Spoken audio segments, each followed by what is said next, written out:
South Jamaica, baby, they made me to be the greatest. Serving the deed of my creators. Fresh off of my high haters. It's the king again. Magdalene, Chauffeur, bragging and boasting.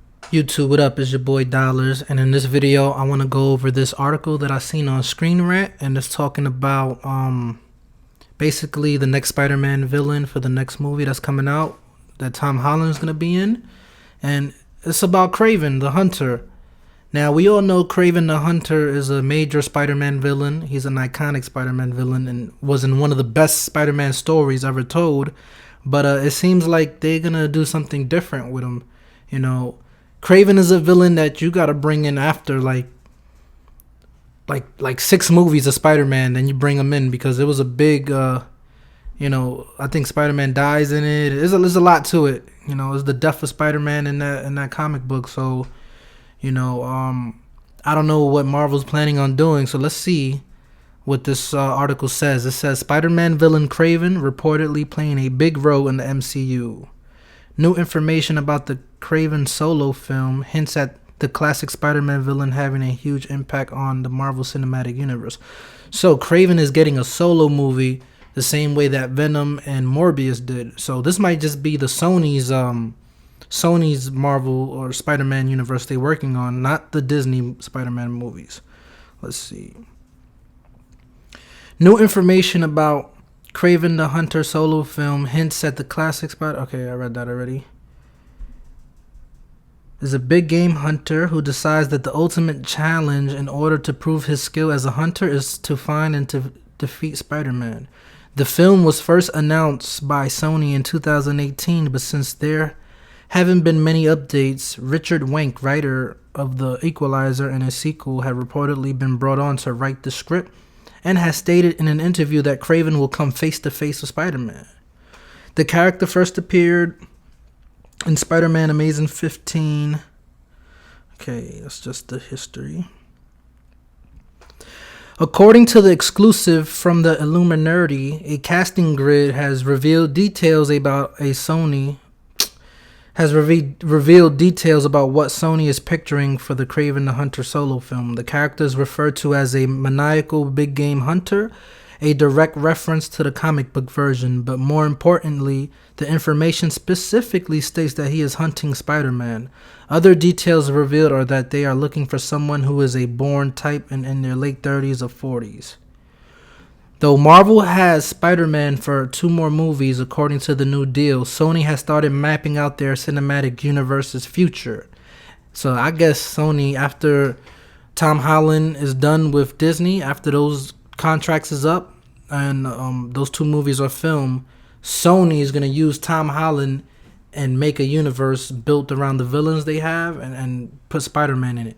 Like, we already know Venom 2 is coming out, Morbius, so they're working on the Kraven movie. So after the 2 movies is done from the deal that Sony and Marvel did, after those 2 movies is done, then they're going to take Tom Holland and put him in their universe that they're building up on the side. We are already seeing hints of this in the Morbius trailer, which featured a surprise appearance from Michael Keaton's Vulture, who was the villain in Spider-Man Homecoming. This firmly establishes the upcoming Morbius film as taking place in the continuity of the MCU, a shock for fans and a first for Sony. The company has stated that they intend to keep their Spider-Man universe separate from the Marvel films, so this relationship may remain one-sided.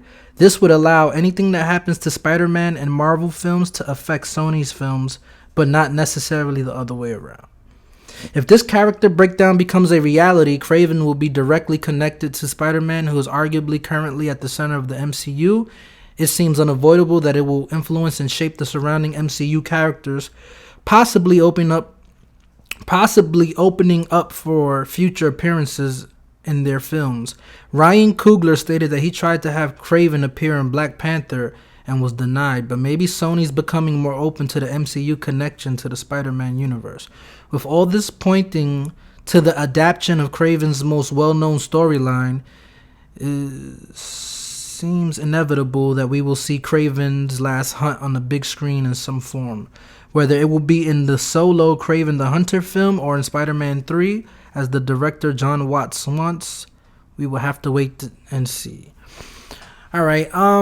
It's too early to start bringing in Kraven into this Spider-Man's timeline. You know, if it was like a Tobey Maguire Spider-Man and the original Spider-Man movies, I think Kraven movie would work. But this is a new Spider-Man. He's still in high school, haven't even reached college. Kraven's Last Hunt dealt with a Spider-Man that was already in college and was grown. You know what I'm saying? Or was married. I don't know. I just know he was a lot older than the Spider-Man that we got in the Marvel MCU films.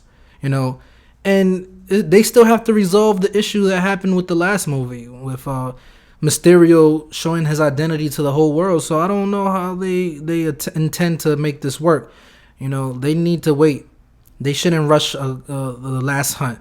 You know, like it's bad enough we have a Venom movie without Spider-Man. Like, how you gonna just have Venom come out? I mean, it was okay. It was an okay movie. It wasn't that bad and it wasn't that great either. But this is like having Batman with no Joker. You know, all right, I understand the Joker movie. That's like an origin, and you know Bruce Wayne was still in it. So, you know, that's like Tom Holland or Peter Parker was not in the Venom at all. So, I mean, I like Kraven. I'm happy that we're gonna get him. You know, they're using different villains for Spider-Man. It's about time. You know, instead of using the same old villains that they've been using. But they need to do it the right way. And I like Sony. You know, Sony gets a lot of crap, but they had the first 3 Spider-Man movies, that trilogy, and it was good. Except for the third one, you know, and it was mediocre, but the first 2 Spider-Man films that ever came out was hot. It was fire. So, you know, crap on Sony all you want. I like when Sony makes good movies. I want them to make good movies because it diversifies everything. Everything doesn't have to be in that Marvel MCU formula. You know, especially with the identity politics they want to put in these movies now and the agendas that they pushing and Disney is pushing in movies. You know, they care more about diversification and politics than making good movies. And I said that in past videos. So, you know, Spider-Man behind Batman, that's like one of my favorite characters ever. You know, I'm a DC guy. I love Batman. I love the DC as a whole more than Marvel. But I like characters in Marvel. You know, I like the Punisher. I like Wolverine. You know, I like Captain America. I like but Spider-Man to me he has the best villains in Marvel, just like Batman has the best villains in DC. So it's good to see that they want to use more different villains, but just do it the right way, you know. And the story that we have right now with this Spider-Man, he's a good Spider-Man. I like him. He's my second favorite. You know, Andrew Garfield wasn't a big fan of Andrew Garfield. I didn't like those movies. You know, so this is the second best Spider-Man we have on screen, you know, and they accurate too. You know, they made it more comic book accurate. He's a teenager. So just wait. Don't rush this shit. If they do a right job with this could be awesome. You know, the Sinister 6 could be awesome. It could work. So that's my thoughts on this. You guys let me know what you think down below in the comments section. And if you like this video, don't forget to hit the like button. And if you're new to the channel, subscribe to your boy Dollars. I'm out.